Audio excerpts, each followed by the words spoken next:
9,000원 셨죠?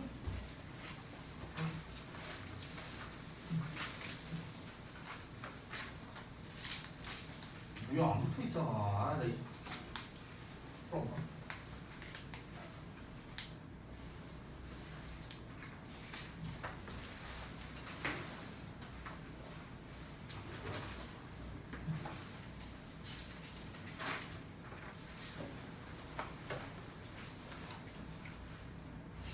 아, 맞지.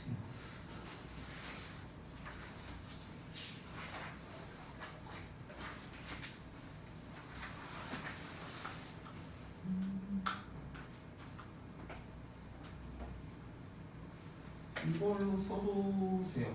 이것도 괜찮아. 음.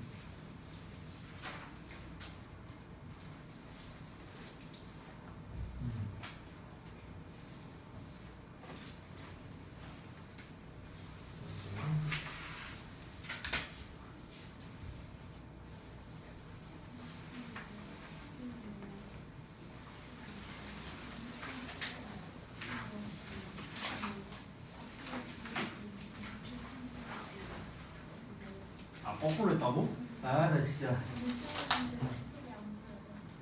아이, 끝나고 다시 한번 쳐봐. 저 데스크에도 한번 물어보고.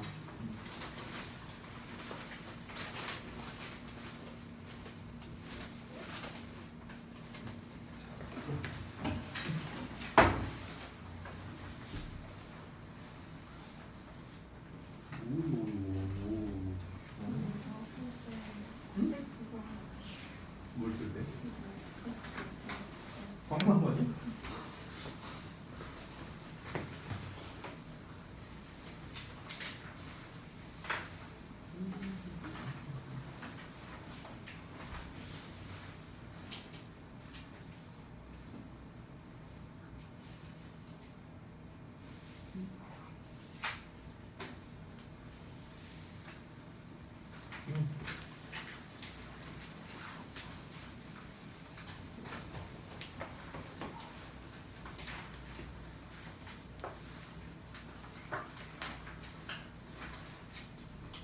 뭐야 왜 얘만 쳐보고 얘는 왜 쳐봐?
오케이, 잘 봤습니다.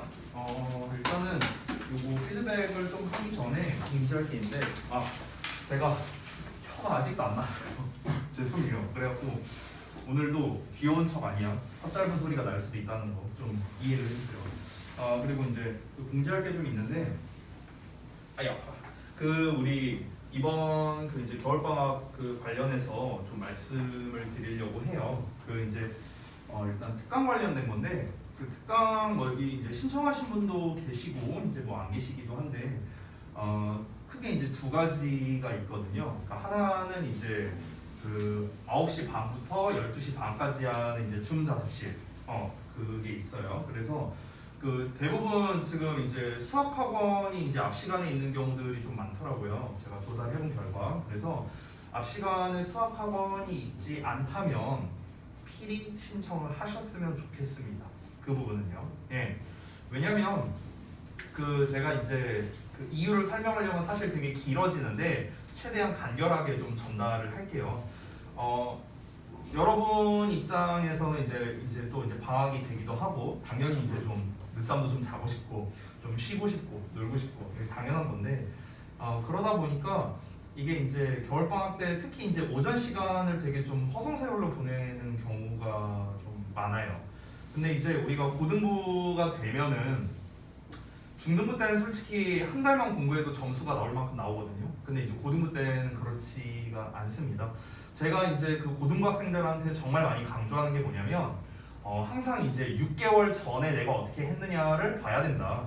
여러분이 이제 내년에 이제 고등학생이 되셔서 이제 첫 중간고사를 보는 시점이 5월 초일 거예요. 그러면 5월 초부터 6개월 전이면은 지금이에요. 12월 달입니다. 그래서 이 기간부터 여러분이 얼마나 열심히 했느냐가 이 중간고사 결과를 결정하는 거지 내신 대비 때 열심히 한다고 결과가 잘 나오지가 않습니다. 고1 때는 그나마 그게 좀 갭이 좀 적은 편이에요. 고1 때는 솔직히 말하면 저는 이거를 보통 비중으로 이제 표현을 하는데 고1 때는 보통 7대 3 비율이거든요. 7대 3 비율. 내가 말하는 이 7대 3이 뭐냐면은 7은 이제 내신 때 내가 열심히 한 거고 3은 평상시에 열심히 한 거라는 거예요. 그러니까 내가 평소에 공부 하나도 안 했고 내신 때 죽어라고 공부했다. 그러면 최대로 받을 수 있는 점수가 70점대라는 겁니다. 이해되셨죠?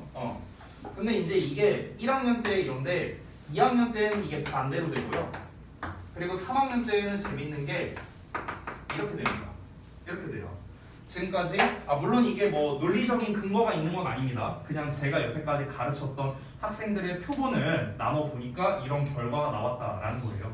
지금 이제 그 현재 동패고 다니는 2학년 한 여학생이 있는데 그 친구가 8월부터 이제 정시반에서 이제 듣기 시작했어요. 고3 정시반. 그래서 내신 대비를 전혀 하지 않는 반이거든요. 근데 재밌는 게 뭐냐면 이 친구가 2학년 1학기 때 내신 대비를 받고 87점인가 점수를 받았었어요. 1학기 이제 총합 점수가. 근데 이번 2학기 최근에 시험이 끝났는데 점수가 84점 정도 나왔습니다. 내신 대비를 전혀 안 받았는데요. 그러니까 되게 재밌죠. 그러니까 거의 비슷한 결과가 나왔다라는 거예요. 지금 내신 대비를 안 받았음에도 불구하고 왜? 결국 2학년 때는 평상시 실력의 비중이 훨씬 높기 때문이다 라는 겁니다. 이번에 이 비중의 변화가 좀 있었던 게 올해 좀 눈에 띄는 게 보통 7대 3 비중이 이제 유지되는 경우가 많은데 2학기 때는 약간 좀 비유하자면 5대 5 비중으로 좀 이제 변화된 게 좀 눈에 띄더라고요. 제가 이번에 그 주역부 내신 대비 기말고사를 하는데 이거 시험에 나올 가능성 되게 높다. 이런 식으로 시험에 나올 거다. 이렇게 서술형으로 나오면 니네가 이렇게 써야 된다 라고 제가 얘기를 해줬는데 똑같이 나왔거든요. 근데 애들 다 틀려왔어요. 20명이 넘어요. 주역고가. 그 개 중에는 전교 1등한 친구도 있거든요. 지난 이제 중간고사 때. 근데 다 틀려왔어요. 한 명도 그 서술형을 맞춘 애가 없어요. 이렇게 나올 거고 이렇게 쓰면 된다라고 말해줬는데도 틀려왔다고. 말해줬는데도. 자, 이게 왜 그랬을까요? 아주 단순합니다. 결국 평상시 실력을 기반으로 해서 내가 그걸 영작을 할 수가 있었는가, 그 능력이 부족했기 때문에 그런 거다라고 저는 생각합니다. 그것만 맞췄어도 등급이 달라졌거든요. 그것만 맞췄어도. 자, 어찌됐든간 제가 이제 조금 이제 긴 얘기를 했는데, 그러면 2학기 때는 이제 대충 한 5대5 비중으로 바뀐다고 해보죠. 그럼 결국엔 우리가 70점 받자고 지금 이렇게 열심히 공부하는 게 아니잖아. 우리는 고등학교 가고 1, 2등급을 노려야 되는 그런 친구들이죠. 그러면 당연히 내신 때 열심히 하는 거는 여기서 내신 때 열심히 안 할 사람은 없어요. 저는 그렇게 믿어요. 근데 거기에서 끝이 아니죠. 결국 평상시 실력이 받쳐주지 않으면요, 이 이상 결과가 나올 수 없다는 겁니다. 학교마다 그리고 매번 시험마다 차이점은 크지만 보통 70점이면요 아무리 높게 쳐줘도 4등급이에요.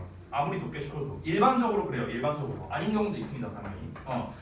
근데 여러분 4등급으로 갈 수 있는 대학교? 없어요. 서울에는 단 한 군데도 없습니다. 그렇기 때문에 여러분 요거를 좀 여러분이 명심하셔야 되고, 그래서 사실은 어찌 보면요 내신 대비 기간이 아니라 지금 열심히 해야 돼요. 오히려 내신 대비 때보다 지금 더 열심히 해야 돼. 지금 더. 우리가 니네가 고등학교 가보면 알겠지만 고등학교 때 정말 바쁘거든요. 정말 바빠서 여러분의 자체적인 스펙을 올릴 만한 시간이 없어요. 공부할 시간이 없어. 학교 수행평가하고 학원 이거 숙제만 하기도 되게 버거워요. 여러분이 겪어보시면 알 겁니다. 근데 거기에서 내가 뭐 예를 들어 영단어가 부족하니까 내가 별도로 영어 단어를 외워야지 이렇게 할 만한 사람은 거의 없어요. 100명 중에 아니 1000명 중에 한 명이 있을까 말까입니다. 그 정도로 여러분 스케줄이 빡빡하다는 거예요. 그러면 우리가 최대한 여유가 있을 때 학습을 해야 되는데 여유는 당연히 방학 기간이겠죠. 그렇죠? 근데 여름방학은 잘 알다시피 한 달도 안 되잖아요. 그렇지? 그 한 달이라는 시간 동안 우리가 엄청난 스펙을 올리기에는 사실 아주 작은 기간일 뿐입니다. 그래서 우리가 지금 이 기간에 열심히 해야 된다라고 제가 말씀드리는 거예요. 지금 이 기간에 어떻게 하느냐가 여러분 고1 때의 성적을 결정지을 겁니다. 그리고 여러분 잘 모르시는 부분이 있을까봐 요것만 말씀드리고 해설 강의할게요. 그러니까 예전이라고 해봤자 2년밖에 안 되는데요. 2년 전을 기준으로 한다면 그때는 소위 이제 우리가 그 입시에 대해서 얘기를 할 때 상승곡선을 해야 된다라는 얘기를 많이 했거든요. 그러니까 쉽게 말하면은 고1, 고2, 고3 학년이 올라갈수록 좋은 성적을 잘 받아야 된다라는 거였습니다. 그 이유가 무엇이냐면 대학에서 학생을 선발할 때 수시로 선발을 할 때 차등 적용을 했어요. 차등 적용. 쉽게 말하면 예를 들어서 어떤 학교는 고1 때 반영 비율 20%, 고2 때 30%, 고3 때 50% 이렇게 반영을 하는 거야. 반영 비율이. 근데 고1 때 4번 시험 보죠. 고2 때 4번 시험 보고요. 고3 때 2번 시험 봐요. 그럼 이 2번 시험이 50%나 차지하니까 사실 얘가 비중이 엄청나게 높다라는 걸 알 수 있죠. 그렇죠? 그래서 예전에는요. 아니 2년 전에는 고3 1학기만 잘 봐도 인서울 할 수 있다라고 말이 나올 정도였습니다. 사실상 수시를 준비하는 사람한테 있어서는 고3 1학기가 수능이나 마찬가지다 이런 말이 나왔었다고요. 근데 지금은 아니에요. 지금은 이게 없어졌습니다. 지금은요 모든 인서울에 있는 대학교 중에서 차등 적용한 학교는 제가 일단 조사해본 결과 한 군데도 없어요. 즉 무슨 말이냐면 고1 때 1등급이나 고3 때 1등급이나 가치가 똑같다라는 겁니다. 똑같아요. 그러니까 우리가 확률적으로 봤을 때 고3 때 1등급과 고1 때 1등급을 비교하면 고1 1등급이 훨씬 쉽습니다. 난이도가. 당연하죠. 난이도는 뭐 말할 것도 없고 분량은 고1 때에서 고1, 고2는 시험 범위 분량이 보통 비슷합니다. 근데 고3은요 거의 4배가 돼요. 분량이. 이거를 1등급을 손쉽게 받는다? 말이 안 되죠. 그렇죠? 그렇기 때문에 우리가 고1 때 특히 이제 1등급, 1, 2등급을 노리는 게 가장 가능성이 높고 그리고 이때 1등급과 다시 한번 이 고2, 고3 때 1등급이 가치가 다 똑같다라는 겁니다. 대학에서 뽑을 때요. 그러니까 우리는 가장 확률적으로 높은 고1 시험을 잘 봐야 된다는 거예요. 이해되시죠? 뭔 말인지. 이게 다 입시랑 관련성이 있는 거예요. 제가 한 2년 전만 했어도 이런 얘기를 안 했을 거예요. 왜? 고1 때 지금 기간에 어차피 너네 좀 시간 여유 많으니까 놀 건 놀고 그리고 열심히 할 건 열심히 해라. 주어진 거 열심히 해라. 이렇게 얘기를 했었어요. 2년 전만 해도. 왜? 고3 때 잘하면 되거든. 고3 때만 대박 나면 되거든. 근데 지금은 아니에요. 지금은 아니야. 지금은 그냥 매 시험마다 소위 말해서 혼을 갈아 넣어서 결과를 만들어내야 되는 그런 시점이라는 겁니다. 그래서 여러분께서 가장 이제 등급을 잘 받기 쉬운 기간이 1학기거든요. 고1 1학기. 이때 여러분이 좋은 성과를 위해서 이번 겨울방학 때 열심히 해야 된다라는 걸 말하고 싶은 거예요. 근데 여러분이 자체적으로 여러분이 만약에 나는 매일매일 아침에 한 8, 9시 일어나고 내가 스터디 플랜을 짜서 공부를 하겠다. 이게 가능한다면 그러면 특강 신청을 할 필요가 없는데 대부분의 사람들은 그게 안 돼요. 대부분의 사람들은. 그렇기 때문에 제가 기왕이면은 신청하라고 말씀을 드린 겁니다. 아시겠죠? 그리고 이제 그 밖에 두 번째 이제 그 영작 특강이 있는데 그 영작 특강 같은 경우는 사실 정확히 말하면 영작만 하는 건 아니고요. 영작, 업법, 구문 이 세 가지를 한 방에 다 하는 그런 건데 수업은 우리 월수금방 기준으로는 이제 원장님께서 직접 강의를 하실 거고요. 그리고 화목에는 이제 우리 그 선웅쌤께서 이렇게 진행을 하실 예정입니다. 그래서 이제 그 부분은 이제 여러분께서 이제 그 여러분 부모님께도 다 보내드렸고 하니까 혹시 관심 있으신 분은 말씀 주시면 되겠습니다. 자, 그래서 얘기는 여기까지 하고 오늘 시험 본 거 피드백을 좀 하도록 할게요. 자, 첫 페이지는 다 이제 개념에 관련된 거기 때문에 쓱쓱쓱 읽으면서 넘어가도록 하겠습니다.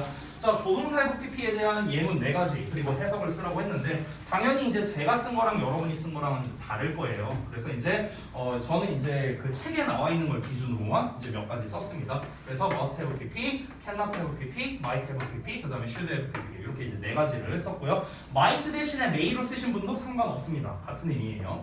자, 그래서 이제 뭐 해석은 뭐뭐에 했음에 틀림없다. 그 다음에 뭐뭐 했을 리가 없다. 그 다음에 뭐뭐였을지도 모른다. 그리고 뭐뭐 했어야 됐는데 이렇게 후회하는 표현이죠. 자, 그 다음에 넘어가서 두 번째, 우리 그 당위성을 나타내는 표현과 잘 어울리는 동사 시리즈가 있었죠. 주장, 명령, 요구, 제한, 충고의 동사들이었고 해야 한다라는 즉 당위성을 나타내는 대절이 이제 주로 많이 오는데 그때 오는 동사가 insist, order, demand, request 그 다음에 suggest 못하겠네요, 소리. suggest 그 다음에 propose, advise 뭐 이런 단어들이 있다. 자, 대절에 나오는 당위성 표현을 should로 쓰는 거고요. 생략이 가능하다라는 게 이게 굉장히 어법에서 중요한 거죠. 오늘 그 두 번째 페이지에 그 테스트에서도 제가 다 이거랑 관련 있는 걸로 출제를 했습니다. 자, 단 대절 내용이 당위성이 아니라 일반적인 사실을 나타낸다. 그때 제가 예시로 들었던 게 저기 뭐야 그 지구는 태양을 본다고 주장했다 이런 식으로 그때 예시를 들었었죠. 지구가 태양을 본다 이건 일반적 사실이죠. 지구가 태양을 돌아야 한다 이게 아니고요. 그래서 이제 일반적인 사실을 나타낼 때 주로 이제 과학적인 사실이 많아요. 그런 거를 나타낼 때는 그냥 일반적인 수와 시제에 맞춰서 써야 된다라는 겁니다. 자, 그 다음에 이제 세 번째 여기에서 사실 1번과 2번, 특히 1번은 좀 많이 중요합니다. 얘는 좀 많이 중요한데 2번 같은 경우는 이제 자주 나오진 않고요. 2번이 서술형으로 나왔던 것도 이제 제가 좀 기억이 까마득한데 재작년 대화고 2학년에서 한번 시험에 나왔던 게 서술형으로 나왔던 게 한번 기억나네요. 자, 그 다음에 이제 3번과 4번 같은 경우는 그렇게 많이 나오는 녀석은 아니기 때문에 솔직히 말하면 3, 4번은 여러분이 틀렸다고 해도 전 크게 신경 쓰지 않았어요. 지금 이제 돌아다니면서 보면서 만약에 여러분이 내신 대비 수업을 듣는데 이 may as well과 may well에 대한 표현이 만약에 나왔다, 본문에 나왔다. 그러면 그때 가서 따로 익혀도 돼요. 그냥 단어 외운다 생각하고 그때 가서 따로 익혀도 충분하다라는 겁니다. 근데 1번 같은 경우는요 평상시에 알아둬야 돼요. 얘는 언제 어디서 나올지 모릅니다. 알겠죠? 그때 제가 얘기를 했던 게 이 cannot help ing가 뭐뭐하지 않을 수 없다라는 표현인데 우리 이제 표현 중에 보면요 inevitable 이라는 표현이 있잖아요. 어쩔 수 없는, 피할 수 없는 이런 뜻이죠. 요 단어랑 이 cannot help ing라는 표현이 관련성이 있다라는 얘기를 했었어요. 뭐뭐하지 않을 수 없다. 그럼 무조건 해야 된다라는 뜻이잖아. 그렇죠? inevitable은 뭡니까? 어쩔 수 없는 이란 뜻이죠. inevitably 하면은 어쩔 수 없이 이렇게 해석이 되겠죠. 그러면은 어쩔 수 없이 동사하다라는 표현이 만약에 나왔다면은 cannot help ing라는 형태로도 바꿔 쓸 수도 있겠죠. 됐어요? 고등학교에서는 서술형이 이런 식으로 변형돼서 나온다는 것 때문에 이 표현을 우리가 모른다면은 서술형에 대처가 안 됩니다. 그래서 이 표현을 꼭 알아두시라고 제가 다시 한번 강조할게요. 자, 넘어갈게요. 여기는. 자, 이제 어법 부분으로 한번 가보겠습니다. 두 번째 페이지. 자, 보시면은 이제 이 부분이 틀렸다고 할 수 있는데 이거는 사실 되게 간단한 문제였습니다. cannot help but이죠. 자, 여러분 우리가 cannot이 나오고 but이 나오면 무조건 동사 원형입니다. cannot help but 동사 원형, cannot but 동사 원형. 됐어요? but으로 끝나면 동사 원형 이렇게 생각하시면 되겠습니다. 간단한 이유니까 넘어갈게요. 그 다음에 두 번째, 여기가 좀 헷갈렸을 수 있는데 여기 잠깐 볼게요. 일단 우리가 해석을 해봤을 때 recommend라는 표현이 나왔어요. 자, recommend는 우리가 잘 알다시피 추천하다라는 뜻인데 우리가 앞서서 배웠던 주장, 명령, 요구, 제한, 충고의 동사에서 제한 쪽에 가까운 거예요. 제한. 왜냐면 권장하는 거잖아요. 추천하는 거니까 제한에 가깝겠죠. 그래서 some doctors, 어떤 의사들이 제안을 했는데 추천하는데 뭘 추천하냐면 우리가 병원에 가지 말라고요. 우리가 감기가 걸린다면. 그러니까 우리가 감기가 걸린다면은 병원에 가지 말라고 추천을 한대요. 그럼 병원에 가지 말아야 한다. 가면 안 된다. 이런 식으로 지금 해석이 되는 거죠. 그러면 뭐뭐 해야 된다의 반대인 뭐뭐 하면 안 된다. should not go로 써야겠죠. 그렇죠? 근데 여러분 잘 아시다시피 should는 생략이 가능하죠. 근데 이때 여러분 생략할 때 should만 생략되는 거예요. not은 부정어니까 얘는 냅둬야죠. 그래서 should만 생략해서 not go만 남게 되는 겁니다. 되셨죠? 그래서 이렇게 not go의 형태가 된다. 이 정도로 정리하도록 하겠습니다. 자, 데일리는 간단하게 이 정도로 마무리를 좀 하고요. 우리 그 다음 그 진도를 좀 나가도록 할게요. 163쪽이 되겠습니다. 가정법이네요.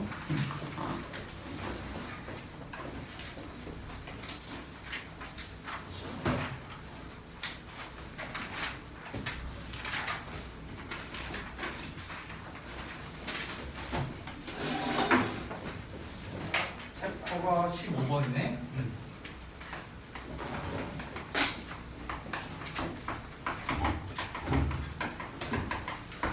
자, 가정법 한번 볼까요? 사실 여러분이 그 중3 특히 이제 2학기 때 이제 그 학교에서 많이 내는 이제 어법 중 하나가 바로 이 가정법이 되는데요. 이 가정법이 고등부에서도 상당히 시험에 많이 출제가 되는 편입니다. 특히 이제 어법으로도 출제가 좀 많이 되고요. 그리고 영작으로도 단골로 나오는 녀석 중 하나예요. 그러니까 올해 기준으로 하면 가정법이 그렇게 많이 나오진 않았지만 여전히 가정법이 서술형에서도 종종 등장하고 있다라는 걸 이제 확인을 했습니다. 자, 그만큼 이제 많이 나오는데 이 가정법을 그럼 우리가 학습할 때는 어법에서 우리가 알아야 하는 점 이미 여러분이 중학교 때 대부분 배운 내용들이 될 거고요. 두 번째로는 여러분이 영작할 때의 주의점 이런 것들을 제가 좀 위주로 설명을 좀 해드리도록 하겠습니다. 자, 일단은 가정법에 대해서 학습해보기 전에 가정법의 개념부터 한번 알아보도록 할게요. 자, 가정법은 말 그대로 어떤 거를 가정하는 거죠. 쉽게 말하면. 그러니까 일어나지 않은 일을 일어나지 않은 일을 상상하여 표현하는 겁니다. 이게 가정법이에요. 가정법이란 개념이 이거죠. 근데 이거는 뭐 누구나 다 알만한 개념이니까 제가 좀 책에 없는 개념을 하나 말씀드리도록 하겠습니다. 여러분께서 이 가정법이라는 거를 배울 때 항상 우리가 가정법 하면 제일 먼저 떠오르는 게 뭐냐 하면 거의 대부분의 학생은 if를 먼저 떠올려요. if를. 그렇죠. 근데 여러분 안타깝게도 가정법의 본체는 if가 아닙니다. 이거는 사실 제가 지난 월요일 날에 수업할 때도 얘기를 했었는데 우리 지난번에 조동사 배웠었죠. 자, 조동사의 현재형은 추측성의 의미를 담고 있다고 했어요. 전부 다. 자, 조동사의 과거형은 전부 다 가정의 의미를 담고 있다. 이런 얘기를 제가 지난 시간에 했었습니다. 즉, 가정법 하면 여러분은 이제 if가 떠올라서는 안 됩니다. if가 아니고요. 조동사의 과거형이 떠올라야 돼요. 조동사의 과거형. 아시겠죠? 우리가 이건 안 써도 되니까 한번 보세요. if라는 거의 쓰임새가 뭐뭐인지 아닌지 이런 것도 있고요. 그리고 뭐뭐 한다면이라는 것도 있고요. 심지어 이 뭐뭐 한다면도 조건을 나타내는 것도 있고 가정을 나타내는 것도 있습니다. 그리고 비록 뭐뭐일지라도 이런 뜻도 있어요. 심지어 if에 이런 의미가 있는데 아주 심플합니다. 요 하나, 둘, 셋, 네 가지 중에서 조동사의 과거형을 쓰는 건 당연히 가정법밖에 없어요. 왜? 가정법의 본체는 조동사의 과거형이니까요. 아시겠죠? 그렇기 때문에 여러분 if 없이도 가정법을 표현할 수 있습니다. 아시겠죠? if가 본체가 아니에요. would, should, could, might가 가정법의 본체라고 항상 생각을 하시면 좋겠습니다. 자, 그래서 여기에다 이제 제가 써놓을 건데 제가 방금 전에 말한 거 그대로 써놓을게요. 가정법을 나타내는 것은 바로 무엇이다? 조동사의 과거형이에요. if가 아니라고요. 됐어요? if가 아니라고. 조동사의 과거형 would, could, should, might가 바로 가정법을 나타낸다라고 여러분이 이제 생각을 해야 됩니다. 자, 그리고 가정법의 종류를 한번 좀 볼 건데 종류라기보다는 분류를 해야겠네요. 분류라고 한번 써볼게요. 분류.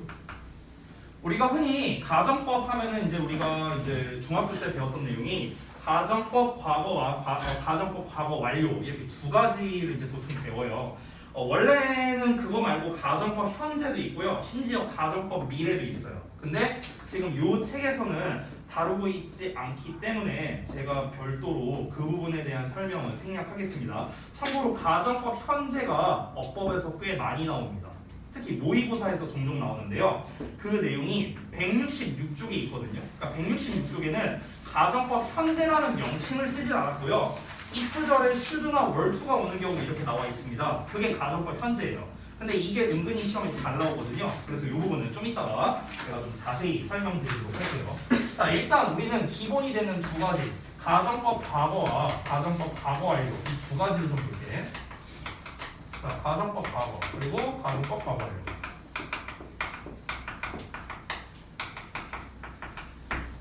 여러분 가정법의 종류는 여러 가지가 있죠. 기본이 되는 if 가정법 그리고 책에 나와 있는 IWish나 뭐 as if나 또는 without이나 또는 뭐 혼합 가정법 뭐 이 여러 가지 종류가 있습니다. 자 그런데 일단 가정법의 종류가 어찌 됐든 간에 크게 보자면 가정법은 항상 과거와 과거 완료 이렇게 두 가지로 분류를 할 수 있어요. 여기서 중요한 게 뭐냐면 이 가정법은요 생긴 거에서 여러분이 혼동하시면 안 된다는 겁니다. 무슨 말이냐면 가정법 과거는 생긴 거, 그러니까 형태라고 쓸게요. 그러니까 형태는 과거예요. 형태는 과거. 근데 실제로는 현재입니다.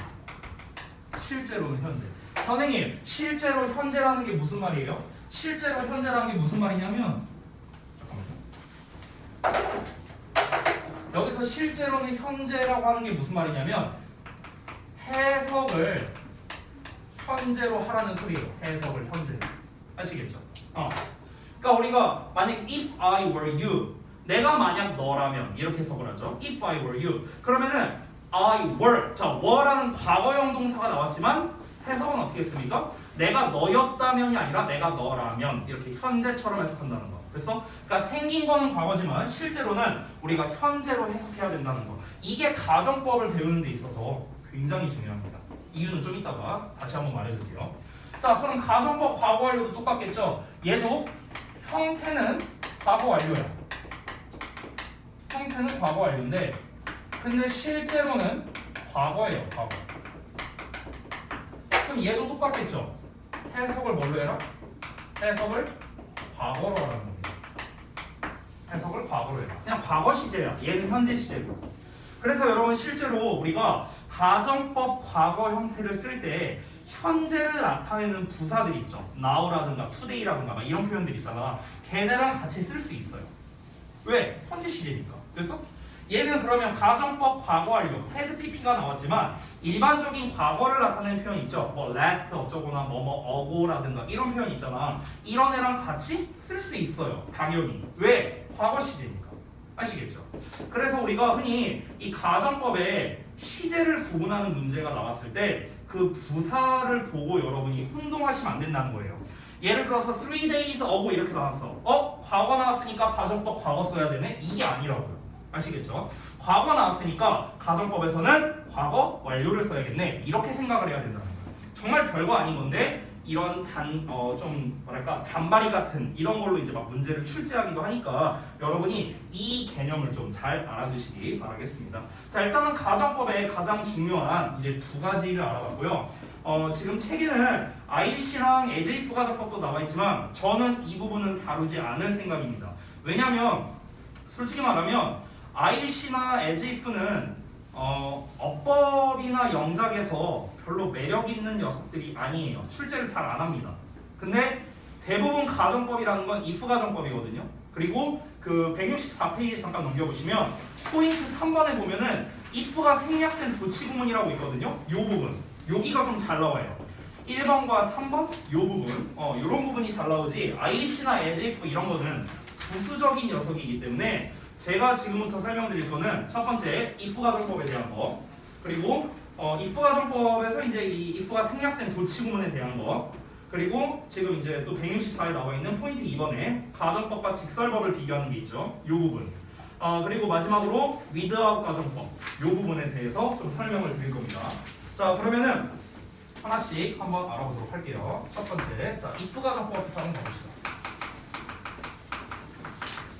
if 가정법에서는요 여러분 아주 단순합니다. 그냥 암기예요. 암기. 근데 이 암기가 중요합니다. if 가정법은 이 형태와 해석이 있죠. 이거를요 그냥 암기하세요. 저는 다시 한번 말하지만 저는 이제 그 고등학교 때 극이과였던 사람으로서 저는 암기를 정말 싫어합니다. 그리고 내가 싫어하는 거기 때문에 야 이거 그냥 닥치고 다 외워 이런 말도 전 별로 안 좋아해요. 하지만 얘는 외워야 돼요. 왜? 이 형태와 해석 자체가 중요하기 때문입니다. 중요하다는 건 뭐예요? 시험에 잘 나온다는 거예요. 그렇죠? 그래서 제가 그냥 심플하게 그냥 이 형태와 해석만 한번 쭉 써보도록 하겠습니다. 자 일단 첫 번째 if 가정법 과거부터 한번 볼게요. 과거요. 자 여러분이 이미 너무나 잘 알고 있을 텐데 if의 주어 그 다음에 과거형 동사 나오고 그 다음에 주어의 조동사의 과거형에 동사 원형 쓴다. 이런 형태로 되겠죠. 자, 조동사의 과거형은 다시 한번 우쿠슈마라고 하는 녀석이죠. 우드, 쿠드, 슈드, 마이트입니다. 근데 보통 슈드는 그렇게 많이 쓰진 않고요. 거의 대부분은 우드와 푸드 형태가 제일 많다라고 생각하면 되겠습니다. 자, 형태는 과거지만 실제로는 현재로 해석을 해야 되기 때문에 만약 주어가 동사한다면 이렇게 해석이 되겠죠. 동사한다면 주어가 동사원형 할 텐데 이렇게 해석이 되겠죠. 여기서 중요한 건 뭐냐면 한다라고 해석되는 이 부분이 중요한 겁니다. 현재로 해석된다는 거. 자, 그 다음에 바로 이어서 과거 완료를 볼게요. 자, 과거 완료 같은 경우는 if 주어의 had pp 형태로 쓰겠죠. 그 다음에 주어의 조동사의 과거형에 자, 조동사 뒤에는 동사원형을 써야 되니까 had pp를 쓸 수가 없겠죠. 그래서 have pp라는 형태로 쓰면 되겠습니다. 이런 형태. 자, 해석은 당연히 이거를 과거로 해석하면 되겠죠. 실제로는 과거니까 해석이. 그러면 만약 주어가 동사했다면으로 해석하겠죠. 동사했다면 주어가 have pp 했을 텐데 이렇게 되겠죠. have pp 했을 텐데. 됐죠? 중요한 해석은 뭐다? 했다예요. 했다. 과거처럼 해석이 된다는 거. 요 기본 형태는 이미 여러분이 중학교 때 다 배운 내용이기 때문에 아마 어려운 건 없을 거라고 생각합니다만 그래도 이 기본적인 형태를 여러분이 좀 잘 기억해 주시고요. 그리고 한 가지 추가로 말씀드리자면 여기 동사의 과거형 우리가 특히 그 비동사 같은 경우는 무조건 were의 형태를 쓴다라는 거 이것도 잘 알고 계시죠? 근데 잘 안 나와요. 요즘에는 어법에서 잘 안 나오고요. 심지어 현대 영어에서는 were가 아니라 was를 써도 된다라고 심지어 얘기하기도 합니다. 현대 영어에서는요. 그렇기 때문에 논란이 있을 수 있어서 어법에서는 출제를 잘 안 합니다. 참고로 알아두시기 바라겠습니다. 자, 정말 기본적인 것만 이제 알아봤는데 자, 기본적인 거를 이제 건너뛰어서 이제 다음 거를 봐야겠죠. 164에 포인트 1번이랑 2번을 좀 책에 있는 걸 기반으로 좀 볼게요. 필기 안 하고요. 자, 포인트 1번 보면은 가정법 과거와 가정법 과거 완료를 비교하는 게 나와 있습니다. 사실 우리가 중등부 기준이라면 푸는 게 되게 쉽거든요. 왜냐면 지금 우리가 이 형태들을 보세요. 여기 과거 나왔고 과거에 동사원형을 썼잖아. 아래는 had pp 쓰고 여기에 have pp를 썼죠. 그렇죠? 이게 어찌 보면 약간 세트 같은 느낌이잖아요. 이렇게 한 세트 느낌이라서 사실 우리가 한쪽만 보더라도 쉽게 풀 수 있어요. 예를 들어 포인트 1에 예문을 보자면 hasn't냐 hadn't냐라고 나왔는데 사실 hasn't는 고려할 필요도 없잖아. 현재 완료니까. 그렇죠? 그럼 만약에 hadn't reacted냐 아니면 그냥 reacted냐 이렇게 나왔어. 그러면 뒤에 나와 있는 놈을 봤을 때 would have drowned, would have pp 형태가 나왔으니까 앞에도 had pp를 써야겠구나 라는 걸 우리가 쉽게 맞출 수 있죠. 이렇게 단순한 거기 때문에 가정법 과거와 과거 완료를 비교하는 이런 문제가 이렇게 허접하게는 잘 출제가 안 됩니다. 근데 밑줄로 나오긴 하더라고요. 가끔씩. 그러니까 이 형태가 중요하다고 다시 한번 말씀드리고요. 포인트 2번에 가정법과 직설법에 대한 게 나와 있는데 이거는 뭐냐면은 우리가 흔히 가정법을 직설법으로 바꾸라고 할 때 너네가 배운 건 이거예요. 뭐 얘를 as로 바꾸고 그 다음에 뭐 현재의 반대로 쓰고 뭐 긍정이면 부정, 부정이면 긍정 뭐 이렇게 이제 하잖아요. 그렇죠? 그 직설법이 아닙니다. 지금 여기서 말하는 거는 여기서 말하는 건 뭐냐면 지금 우리가 배우고 있는 if 가정법은요 말 그대로 가정법이에요. 가정법. 근데 여기에 쓰여 있는 직설법은 뭐냐면요 우리가 흔히 조건의 부사절이라고 말하는 if 있잖아요. 그 녀석을 말하는 겁니다. 조건의 부사절 if. 그래서 둘의 이제 차이를 좀 보자면 가정법은 아까 말했다시피 확률 빵 프로예요. 확률 빵 프로. 그러니까 아예 빵 프로라고 생각하고 서술하는 게 가정법이고 조건의 부사절은요 확률이 반반이라고 생각하는 거예요. 확률이 반반. 그래서 내일 비 오면 나 집에 있으라고. 내일 만약에 비가 온다면 나 집에 있을 거야. 그럼 비가 올 확률 반반. 됐어? 이런 게 이제 조건의 부사절이 되는 거고 가정법은 내가 새라면 나는 하늘을 날아다닐 텐데 그럼 내가 새일 확률 빵 프로잖아. 됐어요? 그러니까 이런 게 이제 가정법과 조건의 if의 차이인데요. 사실 이 부분을 제가 필기를 안 하는 이유는 뭘까요? 안 중요해서 그래요. 별로 안 중요합니다. 오히려 우리가 원래 일반적으로 알고 있는 직설법 있잖아요. 뭐 as로 바꿔 쓰고 어쩌고저쩌고 이거 있잖아. 오히려 그게 더 중요해요. 왜 그러냐면 중학교 때는 보통 가정법과 직설법을 시험에 어떻게 내냐면 if 문장 하나 주고 as로 써 있는 문장을 하나 줘요. 그러고 난 다음에 짝지어진 녀석이 뭐 의미가 다른 것은 뭐 대충 이런 식으로 보통 출제를 합니다. 가정법을 낼 때. 근데 고등부에서는 이제 그런 문제를 출제하지는 않아요. 고등부에서는 어떻게 출제하냐면 예를 들어서 우리가 모의고사 지문을 읽었는데 만약에 여기가 because로 된 현재 시제 문장이 나왔다고 한번 쳐보자. because나 as로 된 거. 그러면은 근데 하필이면 거기가 주제문이야. 예를 들어서. 그럼 이제 시험에 어떻게 내냐면 그 자리를 빈칸 뚫어놓고 위 글의 빈칸에 들어갈 위 글의 빈칸에 들어가도록 알맞게끔 뭐 순서 배열을 해라. 뭐 이런 식으로 문제를 내. 근데 because가 아니라 if가 써 있는 거죠. 됐어? 그러니까 이런 식으로 가정법 문장을 직설법으로 바꿔서 이거를 서술형으로 출제하거나 아니면 거꾸로 직설법을 가정법으로 바꿔서 서술형으로 출제하거나 이렇게 출제를 하거나 아니면 흐름 문제로 간혹 가다가 출제하게 돼요. 흐름 문제. 다음 중 글의 흐름상 어색한 문장은 뭐 이런 문제 있잖아. 모의고사 풀면 그런 유형으로 이제 출제를 하는 거야. 원래는 가정법 문장으로 나왔었는데 이걸 직설법 문장으로 바꿔놓는 거야. 그러고 난 다음에 흐름상 적절하냐 아니냐 이렇게 출제를 한다는 거죠. 근데 방금 전에 말씀드린 부분들은요 전부 다 출제율이 낮아요. 출제율이 낮습니다. 그렇기 때문에 제가 그냥 가볍게 넘어가도록 하겠습니다. 여러분이 내신 대비 때 학습을 해도 저는 충분하다고 생각이 듭니다. 자, 세 번째 볼게요. 여기는 좀 중요합니다. 자, 그 if가 생략된 도치 구문에 대한 건데 이거는 아주 간단하게 그냥 말씀을 드릴게요. 여기 3번 동그라미 3번으로 쓰겠습니다. 도치에 대해서. 도치를 제가 아주 심플하게 그냥 쓸게요. 책에 막 어쩌고저쩌고 나와 있는데요. 아주 심플하게만 쓰도록 하겠습니다. 자, 예를 들어서 가정법 과거를 기준으로 한번 말해볼게요. 가정법 과거라면 if 주어 과거형 동사 이렇게 나올 거 아니야. 이 뒷부분을 생략할게요. 그러면 여기에서 조건이 있습니다. 이 동사 과거형이 비동사여야 돼요. 비동사. 얘가 즉 were 형태로 나와야 됩니다. 그럼 이제 얘를 도치시킬 때 어떻게 하면 되냐면요. 아주 쉬워요. 얘를 날리고 이렇게 자리 바꾸면 돼요. 됐어? 그러면은 결과적으로 어떻게 됩니까? were 주어 이렇게 됩니다.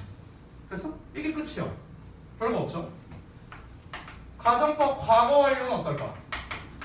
가정법 과거 완료는 이 어떤 동사를 쓰는지에 상관이 없습니다. 그래서 if 주어에 had pp 나오잖아요. 그러면 가정법 과거 완료는 무조건 도치가 가능하다라고 생각하면 됩니다. 그럼 어떻게 하면 돼? 똑같이 날리고 바꾸면 돼요. 그러면 결과적으로 어떻게 됩니까?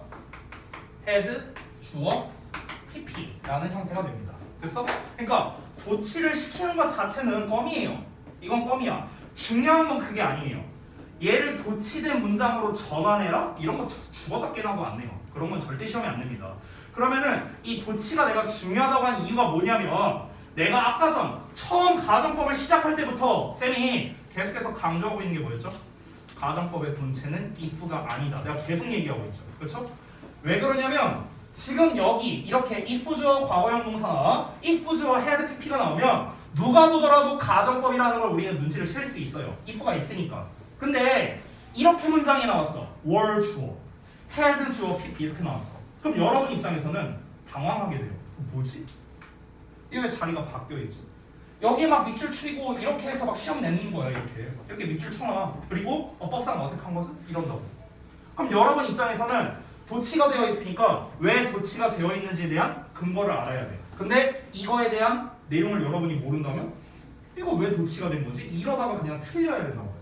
아시겠죠? 그러니까 여러분 다시 한번 이 도치에서 중요한 건 뭐냐면 도치시키는 방법이 중요한 게 아니에요. 방법이 중요한 게 아니고 이 문장만 보더라도 아 얘가 가정법인 문장이구나 라는 걸 눈치채는 게 중요하다는 거야. 근데 여러분이 당연히 기간이 조금만 지나면 까먹을 수밖에 없겠죠. 그렇죠? 이 내용을 까먹을 겁니다. 그래서 내가 알려준 게 뭐예요? 이 뒤에는 반드시 뭐가 나와? 조동사의 과거형이 나오죠. 그렇지?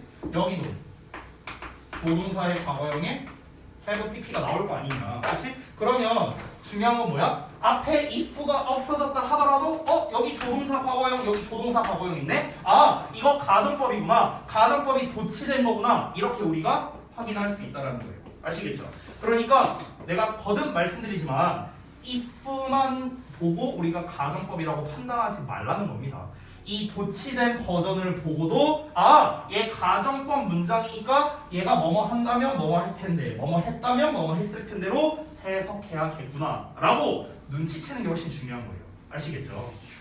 그리고 지금 책에 나와 있는 거는 should로 나왔는데 이 should는 아까 말했다시피 가정법 현재거든요. 그래서 가정법 현재 같은 경우는 지금 이제 그 뒷내용에 166쪽에 나와 있으니까 그거를 좀 설명드리면서 도치를 미리 써줄게요. 여기 좀 지우고 쓴 김에 쓸게요. 가정법 현재는 if 주어에 should를 쓰거든요. 보통 should 동사 원형 쓰고 그 다음에 뒤에는 그냥 일반적인 주어 동사 현재 시제를 씁니다. 됐어요? 그러니까 여기는 이제 조동사를 쓰지 않아요. 왜? 여기 있죠. 그렇죠? 그래서 얘를 도치시킬 때도 똑같아요. 방법은요. 날리고 바꾸면 돼요. 똑같아요. 그래서 should 주어 동사원형 이런 식으로 나오게 됩니다. 됐죠?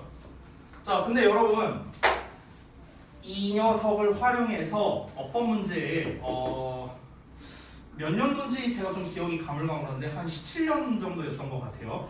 그때 모의고사에서 어법 문제가 한번 나왔었는데 선택형 어법이었거든요. 좀 오래전이었다. 선택형이다 보니까. 어쨌든 선택형 어법이었는데 굉장히 많은 학생들이 틀렸던 어법 문제가 하나 있었어요. 그게 뭐였냐면 그 C인가에 있었는데 주어가 기억이 안 나네요. we였던 것 같아요. 그러니까 we should 쓸래 아니면은 should we 쓸래 이렇게 나왔었어요. 이렇게 나왔었어.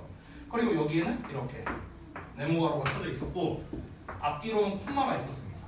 이런 상황이었어요.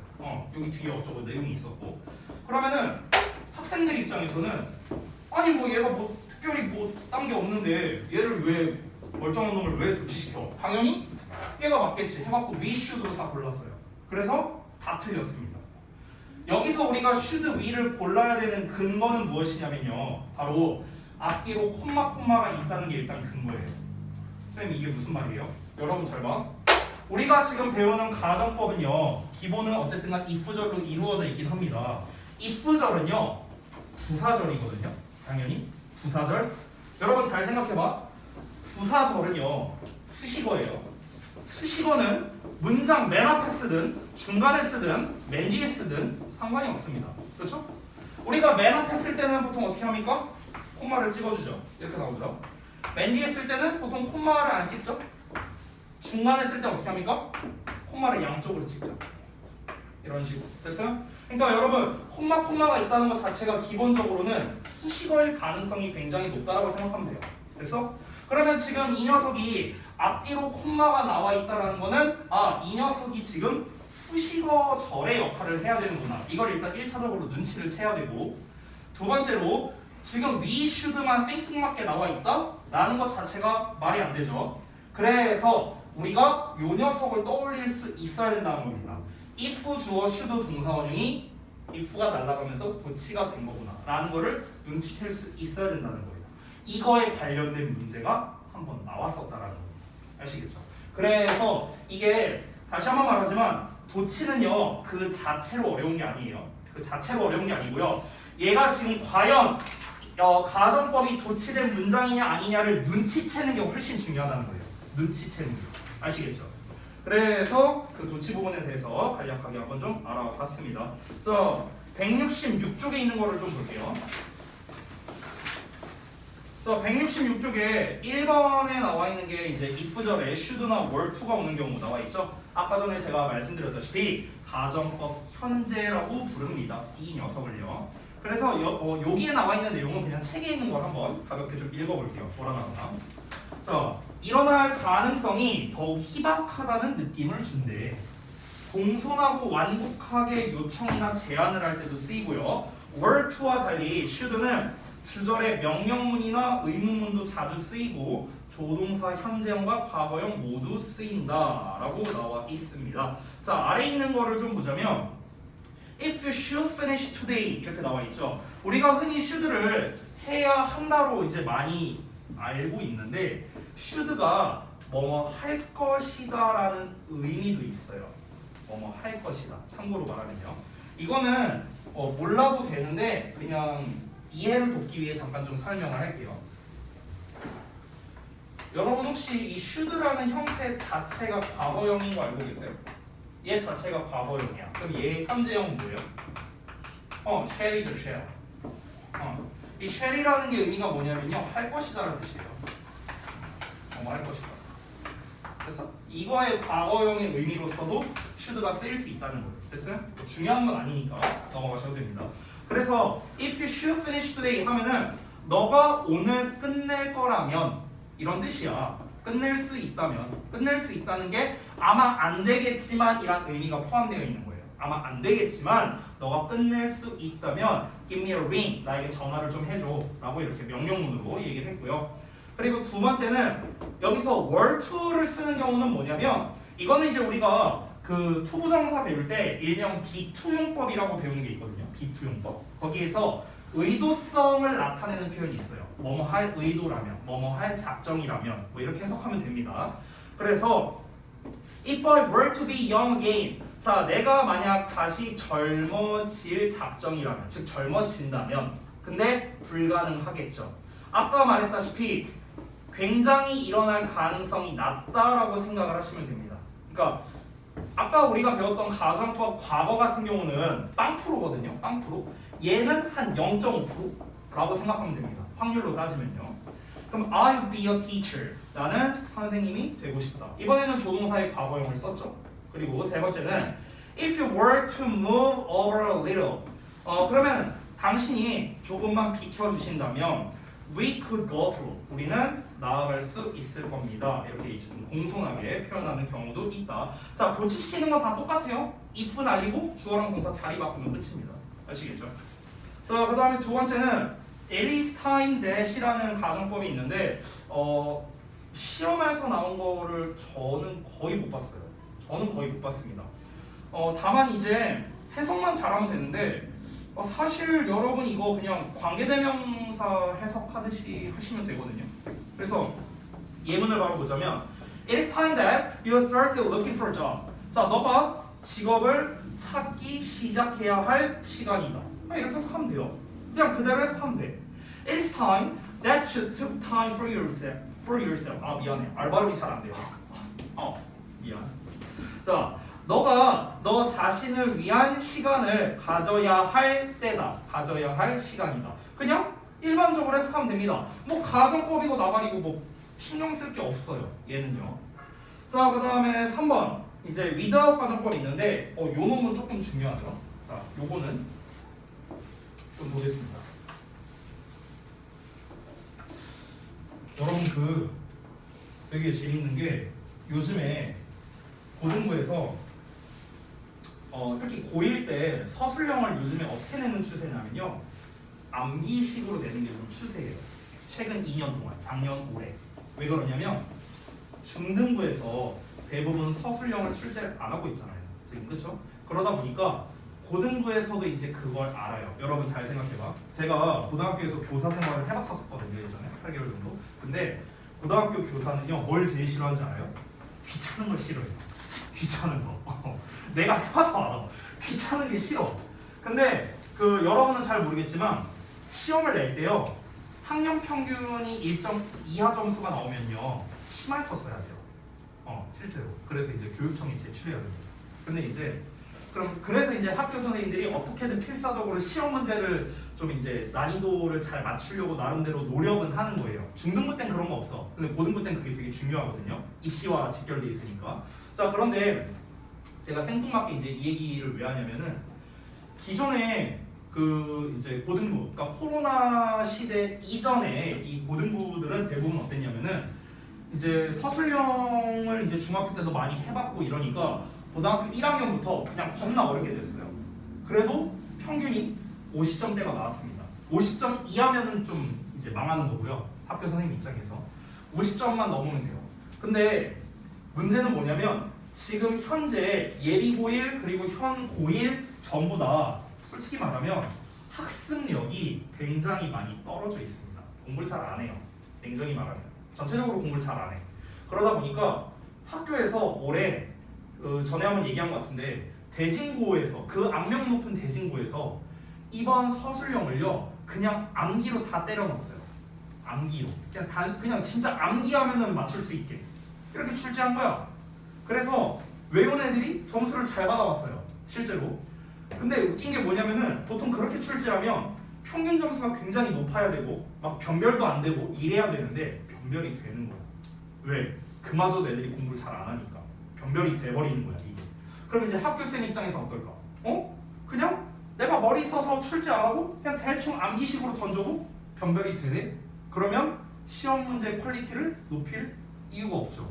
선생님이 머리 쥐어짜갖고 괜히 머리 쥐어짜고 시험 문제 퀄리티 높이면 애들 평균만 더 깎일 텐데 그렇잖아. 지금 이런 상황이라는 거예요. 근데 이게 웃긴 게 뭐냐면 고2 때부터는 안 그래요. 이제 고1 때 니네 1년 동안 서술형 경험해봤지? 이제 진짜가 간다 진짜가. 그래서 애들이 20점씩 떨어집니다. 고2 되면 고1 때 80, 한 7, 8점 이렇게 받았던 애들이 고2 첫 시험 보면요 막 60점, 70점 정말 잘 받아야 70점 막 이래요. 그게 이제 지금 실제로 올해와 작년에 벌어졌던 일들이에요. 실제로 지금 제가 이 이야기를 하는 이유는 뭐냐면요 우리가 어쨌든간 평상시에 암기하고 있으면 좋은 애들, 평상시에 암기하고 있으면은 그대로 출제할 가능성이 높은 애들이 있다라는 건데 그 중에 하나가 아까 제가 여기다 써드린 if 가정법 과거와 과거 완료의 기본적인 형태였고요. 지금 두 번째로 말씀드릴 게 바로 without 가정법입니다. 이 without 가정법은요 특히 그 이금방 학교에서 비상교과서를 많이 씁니다. 비상교과서 대진, 대화, 정말고에서 1학년 때 이제 비상교과서를 많이 쓰는데 이 비상교과서에 이 without 가정법에 대한 게 4과였나 3과였나 아무튼 과는 기억 안 나는데 그쯤에 나와요. 이게 그리고 이 without 가정법은 바꿔 쓸 수 있는 표현이 많거든요. 그래서 서술형 단골입니다. 단골이야 단골. 되게 잘 나온다는 거예요. 그래서 그거를 좀 설명해 볼게요. 자 4번 쓰면 되죠.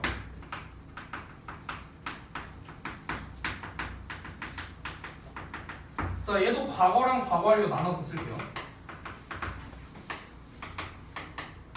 자 without 뒤에는 당연히 뭐 명사 나오겠죠? 어쩌고 그 다음에 똑같이 주어, 조동사의 과거형의 동사원형입니다. 됐어요? 요거야. 해석은 명사가 없다면 뭐뭐 할 텐데 이렇게 해석되겠죠. 그쵸? 여기서 중요한 게 이 without이랑 바꿔 쓸 수 있는 표현이 3개씩 있습니다. 3개.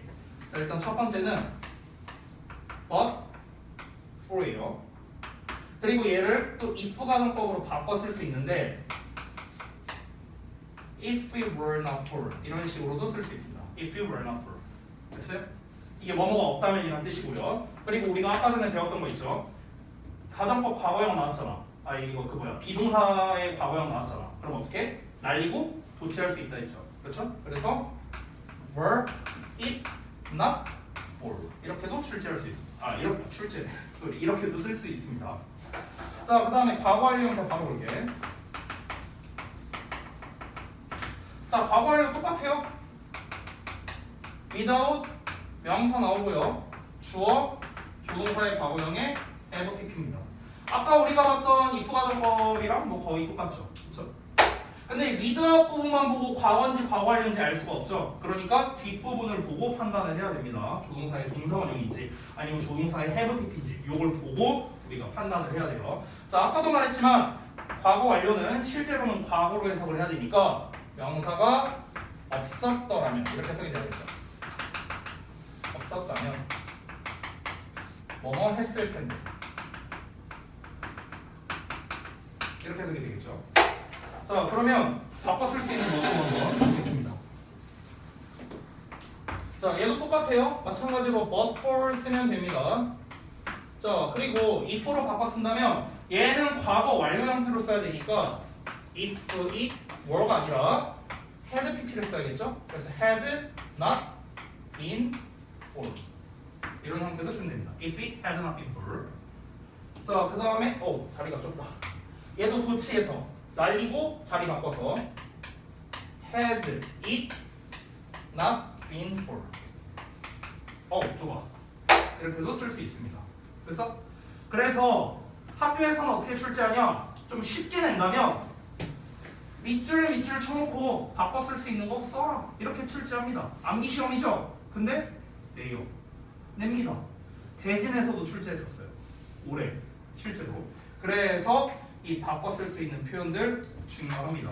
여러분이 오늘 이 가정법을 학습하면서 나는 너네가 세 가지를 좀 알아봤으면 좋겠습니다. 첫 번째는 가정법 과거와 과거 완료의 실제 시제. 가정법 과거는 현재 시제고 과거 완료는 과거 시제다 라는 점. 두 번째는 if 가정법의 형태와 해석. 세 번째 without 가정법의 형태와 해석. 그리고 바꿔 쓸 수 있는 것까지. 됐나요? 딱 요 세 가지. 요 세 가지만 여러분이 알아도 웬만한 가정법에 대한 거는 해결이 대부분 됩니다. 됐어요? 자, 그러면 개념 설명을 다 드렸는데 그래서 시험에 어떻게 나온다? 가정법은 서술형을 좀 더 선호하는 어떤 그런 유형이라고 보시면 됩니다. 서술형을 좀 더 선호해요. 어법 문제로는요 그렇게 많이 선호되지는 않습니다. 간혹 가다가 나오기는 해요. 실제로 올해 지역고 1학년 1학기 중간고사에서도 이 가정법에 관련된 게 밑줄이 쳐지기는 했었습니다. 근데 그거는 너무나도 쉬운 난이도였어요. 여러분 중등부 수준에서도 충분히 풀고도 남는 아까 뭐 예를 들면 이렇게 내는 거야. 아까 뭐 예를 들어서 if it were not for 이렇게 나왔어. 그럼 여기 가정법 과거니까 여기도 이거에 맞춰서 써야겠죠. 여기는 가정법 과거 완료니까 여기도 과거 완료 이렇게 맞춰서 써야겠죠. 그냥 이거야 이거. 이런 거 갖다가 낸 거야. 여기는 조동사의 과거 have pp 나왔는데 여기다가는 if it were not for 이렇게 써놓는 거야. 그럼 틀리잖아. 이런 거야. 이렇게 쉬운 거예요. 쉬운 거. 그래서 어법으로 낼 만한 게 굉장히 제한적이에요. 가정법은요. 그러다 보니까 영작에서 내는 걸 더 선호하고 그래서 서술형 전용 어법이다. 이런 얘기가 나올 정도로 서술형에서 굉장히 선호합니다. 그래서 제가 다시 한번 말씀드리지만 아까 제가 말씀드린 세 가지 가정법의 시제에 걸맞는 해석, 실제 시제, if 가정법의 형태 및 해석, without 가정법의 형태, 해석 바꿔 쓸 수 있는 거. 이 세 가지만 알면 웬만한 서술형은 다 대처가 됩니다. 아시겠죠? 자, 우리 잠깐만 시작할게요.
해볼까?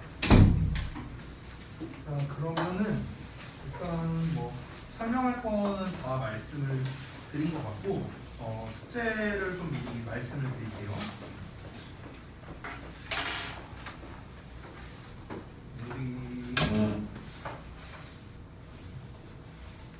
그러고 보니까 오늘이 올해 마지막 수업이네요.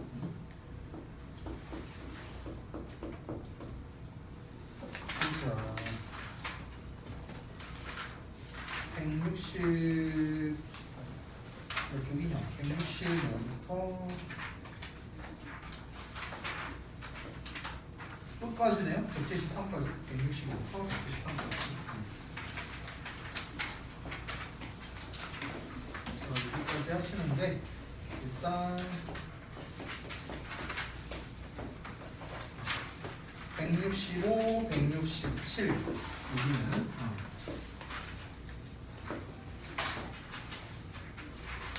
일단은 173까지는 전부 다 문제 풀고 질문하는 거 체크하시면 되고요. 그리고 165쪽, 167쪽은 구문 분석과 해석 하시면 됩니다. 그리고 169부터 173까지가 뭐예요? 169부터 173. 자, 여기까지는 어법상의 근거를 좀 추가로 작성해 주시면 되겠습니다. 그렇죠? 네. 숙제 말씀드렸고, 자, 그러면은 이제 시간이 약 20분 가량 남았는데요. 이 남은 시간 동안 이제 여러분 지난번에 숙제 해왔던 부분 이제 확인하면서 제가 이제 좀 질문할 거 좀 받아주고, 그리고 질문할 게 없으신 경우에는 뒷부분을 숙제를 미리 하셔도 됩니다. 그렇죠? 영상은 좀 끊을게요.